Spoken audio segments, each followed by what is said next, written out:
নমস্কার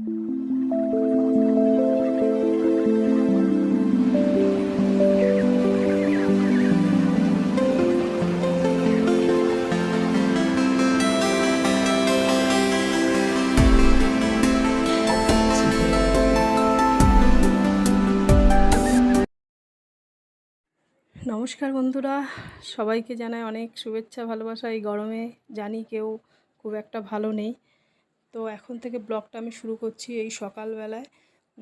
সকালে উঠেই তো সমস্ত কাজ সারলাম, সেরে এই রান্নাঘরে আসলাম। তো 3টে ডিম সিদ্ধ করলাম সকালের জন্য, আর ওর দাদু কালকে রাত্রে খায়নি, সেই জন্য ডাল সেদ্ধ, ডিম সেদ্ধ আর আলু সেদ্ধ দিয়ে ভাত দিতাম। আর এদিকে 2টো ডিম মিষ্টুকে ওর বাবাকে ঝোল করে দিচ্ছি, ওর বাবা যেহেতু মুসুরির ডাল খায় না। আর এদিকে ইঁচড়টা আমি কাটতে বসলাম, দুপুরের খাওয়ার মানে রান্নাটা আবার করতে হবে, সেই জন্য। তো কোনো সবজি নেই, সেই জন্য আমি এই ইঁচড়টা পাশের বাড়ি থেকে দিয়েছিল, 2-3 দিন হয়ে গেছে। তো দেখলাম এত গরম পড়েছে, সেই জন্য শুকিয়ে গেছে, নরম নরম টাইপের হয়ে গেছে, মানে পাকেনি কিন্তু ঠিক নরম হয়ে গেছে, শুকনো হয়ে গেছে। তো অনেক কষ্টে কাটলাম, কারণ বটিতেও ধার নেই। আর এদিকে সেই কখন কাটতে বসেছি, এত পরিমাণে আঠা, তো ঘষে ঘষে কেটে আর অর্ধেক মানে 1.5খানা ইঁচড় কাটলাম আর হাফটা ফেলে দিলাম, আর পাচ্ছি না।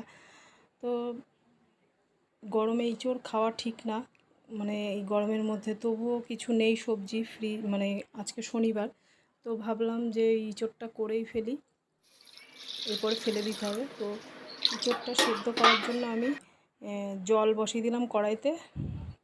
প্রেসারে দেবো না, কারণ প্রেসারে দিলে আবার খুব নরম হয়ে যাবে, সেই জন্য কড়াইতেই দিলাম সেদ্ধ করতে। একটু লবণ আর একটু হলুদ দিয়ে সেদ্ধ বসিয়ে দিলাম। আর এদিকে সকালে যে খাওয়া হয়েছিল সেই বাসনগুলো ধোয়া হয়নি, তো ভাবলাম বাসনগুলো আমি ধুয়ে নিই। তো এত গরম পড়েছে, সেই জন্য আমি আর কলপাড়ে গেলাম না, ঘরে জল এনেই বাসনগুলো ধুয়ে নিচ্ছি। প্রচণ্ড জলের সমস্যা, তো জানি না আমাদের কবে কি হবে, এখনও 4-5 মাস লাগবে।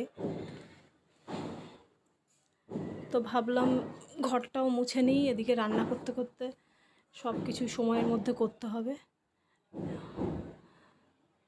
তো মিষ্টুর বাবাও বেরিয়েছে, আজকে 12টা-1টা অবধি কাজ আছে, তো সেই জন্য সব করে স্নান করে তারপরে পুজোটাও আমি দেব। তো ঘর মুছে আবার এদিকে রান্নার দিকে আসলাম। আলুগুলো, একটা আলু বড় দেখে আলু কেটে নিয়েছি, আলুটা এবার ভাজবো। ইঁচড়টা সেদ্ধ হয়ে গেছে, ইঁচড়টা ওই জন্য তুলে নিচ্ছি, আর আলুটা ভেজে নেব এখন।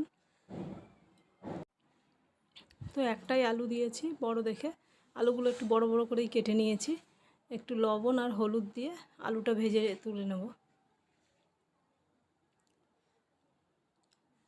তো আলু ভেজে তুলে নেওয়ার পরে এবার ইঁচড়টা আমি ভেজে নিচ্ছি, কারণ ইঁচড়টা আগে লবণ হলুদ দিয়েছিলাম, এখন আর কিছু দেব না। আর এদিকে আমি মশলা করে নিচ্ছি।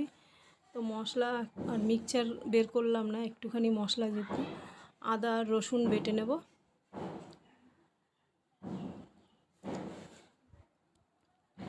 তো এই শিলনোড়াটা একটু মানে ভেঙে গেছে, ভাঙা শিলনোড়ায় মশলা করতে নেই সবই জানি, কিন্তু আর কেনাও হচ্ছে না। তো মশলাটাও হয়ে গেছে, আর এই এঁচোড়টা ভাজা হয়ে গেছে, সেটা আমি নামিয়ে নিলাম। আর এদিকে পেঁয়াজটা ঘষে নিচ্ছি, পেঁয়াজটা আর বাটছি না, পেঁয়াজটা ঘষে নিলে মানে তাড়াতাড়ি হবে। তো একটা বড় পেঁয়াজ নিয়ে নিলাম, আর এদিকে তেলে জিরে ফোড়ন দিয়েছি আর তেজপাতা দিয়ে এবার পেঁয়াজ বাটাটা দিয়ে দিচ্ছি। পেঁয়াজটা ভেজে নেওয়ার পরে এই যে আদা রসুন পেস্টটা দিয়ে দিচ্ছি, কারণ আদা রসুন পেস্টটা একটু জোর কমিয়ে ভাজবো, না হলে কাঁচা গন্ধটা থেকে যাবে। তো গ্যাসের জোরটা কমিয়েই দিয়েছি, দিয়ে একটু ভালো করে ভেজে নিচ্ছি। আর এই যে গুঁড়ো মশলাগুলো, এই যে ধনে গুঁড়ো, জিরে গুঁড়ো, লঙ্কা গুঁড়ো, হলুদ গুঁড়ো, এগুলো সব একসাথে নিয়ে দিয়ে দিলাম। আর এই যে প্লেটে যেটুকু আছে এতে একটু জল দিলে মশলাগুলো ওতে দিয়ে দেবো। তো আর একটু আমি বেশি করে জল দিলাম। আর এই যে এঁচোড়টা যে সেদ্ধ করে রেখেছিলাম, জলটা না ফেলিনি, জলটা ফেললে এঁচোড়ের স্বাদটাই চলে যাবে। তো এই যে মশলা ভালো করে কষিয়ে নিচ্ছি, আর একটু টমেটো দিয়ে দিলাম।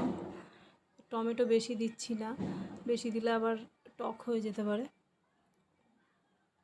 তো ভালো করে কষিয়ে নেওয়ার পরে আর এই যে চিকেন কারি মশলা একটু দিয়ে দিলাম। এটা দিলে মানে এঁচোড়ের স্বাদটা আরও বেশি ভালো হয়, যেহেতু মাংসতে দেয়া হয়। এঁচোড়টা তো অর্ধেক মাংসর মতনই, এটা মাংসর মতনই রান্না করে, সেই জন্য ভাবলাম একটু চিকেন কারি মশলা দিয়ে দিই। তো এই যে আলু আর এঁচোড় ভেজে রেখেছিলাম একসাথে দিয়ে দিলাম, দিয়ে ভালো করে কষে নিয়ে একটু লবণ দিয়ে দিচ্ছি। লবণ দিয়ে ভালো করে একটু কষে নিয়ে এই জলটা ঢেলে দিলাম। এই যে এঁচোড় সেদ্ধ করে রেখেছিলাম, সেই জলটার মধ্যে আর একটু জল দিয়ে তারপরে গ্যাসে গরম করে আর একটু দিয়ে দিলাম। তো এঁচোড়টা খুব বেশি জল দেবো না, একটু বসা বসা মানে মাখো মাখো টাইপের হবে। তো এঁচোড়ের তরকারি হলে আমাদের মানে আর কিছুই লাগে না, আর এই গরমে বেশি ভাগে ভাগে খেতেও ভালো লাগে না। তো এঁচোড়ের তরকারিটা ওর বাবাও বেশি ভালো খায়, চিংড়ি মাছ ছাড়াই ভালো খায়। তো মিষ্টু আবার একটু চিংড়ি মাছ খেতে ভালোবাসে। তো লঙ্কা দিতে ভুলে গেছিলাম বলে এখন 4টে কাঁচা লঙ্কা দিয়ে দিলাম এর মধ্যে। আর তরকারিটা ফুটে গেছে, তো নামানোর আগে একটু চিনি দিচ্ছি, মিষ্টি না দিলে আবার না ভালো লাগে না।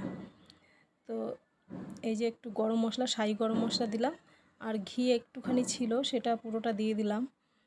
তো ঘি, গরম মশলা আর মিষ্টি এগুলো না দিলে যেন ভালো লাগে না। তো এই যে বেশ মাখো মাখো টাইপের হয়েছে। তো মিষ্টুর বাবা বলেছিল খেতে ভালো হয়েছে, আর মিষ্টুও ভালো খেয়েছে, সবারই ভালো লেগেছে এই চোখটা। তো তরকারিটা নামিয়ে আমি এখন এসে গেলাম ফুল তুলতে। স্নান করে এসে ফুল তুললাম, তুলে এই যে ঠাকুরকে দিচ্ছি। আজকে ওর বাবার যেহেতু আসতে একটু দেরি হচ্ছে, সেই জন্য ভাবলাম আমি ঠাকুরকে দিয়ে দিই, পুজোটা দিয়ে দিই। তো এই যে এই শিব ঠাকুরটা দেখছো, এটা আমার শাশুড়ি মা মানে যখন এইখানে বাড়ি করেছিল সেই সময়ে নিয়ে এসেছিলো। আর এই যে চীনামাটির যে লক্ষ্মী ঠাকুরটা, এই দুটো জিনিস। তো আমরা তো তবু মানে ঘরে পাখার নিচে থাকি, কিন্তু যারা পুরুষ মানুষরা যারা বাইরে কাজ করে তাদের তো বেশি কষ্ট, কিন্তু কিছু করার নেই, কাজ তো করতেই হবে। তো ওর বাবাকে বলেছি যে 12টার পরে আর কোনো ব্লাড টানা রাখবে না। তো তবুও যাই হোক 1:30টা অবধি আজকে ব্লাড টানা রেখেছে। তো আসবে কখন জানি না। তোর বাবা কালকে যে জামরুল নিয়ে এসেছিলো সেইগুলো কেটে আজকে পুজো দিচ্ছি। কালকে কিছুটা দিয়েছিলাম আর আজকে কিছুটা রয়েছে। তো ভিডিওটা কেমন লাগলো অবশ্যই জানাবে, কমেন্ট করবে। ভালো থাকবে, সুস্থ থাকবে।